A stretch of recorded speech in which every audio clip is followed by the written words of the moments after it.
ઈ મળી જાય ને કદાચ શંખ ચક્ર ગદા પદ્મ લઈને આવી જાય ને હેમંતભાઈ, તોય આપણે એને હાચવી શકશું કે કેમ ઈ આપણને ખબર નથી. કેમ કે આપણા ઘરવાળા આપણાથી ન હચવાતા હોય,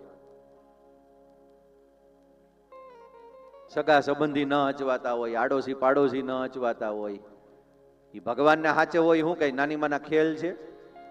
જેને જેને પ્રાપ્ત થયો છે પૂજજો, અઘરું કામ છે.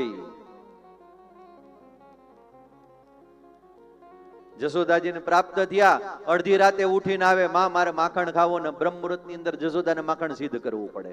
આને તો જોઈએ જ પાછું, હાલે નહીં કાંઈ. નતર આપણા કાન પકડે, તો મને બોલાવ્યો શું કામ, જો તારે મને કઈ આપવું નહોતું તો. અઘરું છે. સગુણ બ્રહ્મ પરમાત્મા ભગવાન મને તમને મળી જાય તો કાંઈ વાંધો નહીં, પણ એ ન મળે તો એની ભક્તિ, એનું નામ મળી જાય ને ભાગવત કહે તોય થાકીશું નહીં, જીવન આમને આમ નીકળી જશે. ઘણા લોકો એમ કે અમે માનીએ ખરા, પણ એ શંખચક્ર ગદા પદ્મ લઈને આવે ને તો.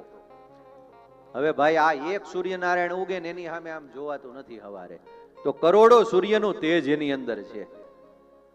આંખે અંધારા આવી જાય, આવશે ને તો. એની કરતા શાંતિથી ભગવાનનું નામ લ્યો, હરિના નામનું કીર્તન કરો, ધ્યાન કરો, પૂજન અર્ચન કરો, શ્રવણ કરો અને ભક્તિના માર્ગે ચાલો.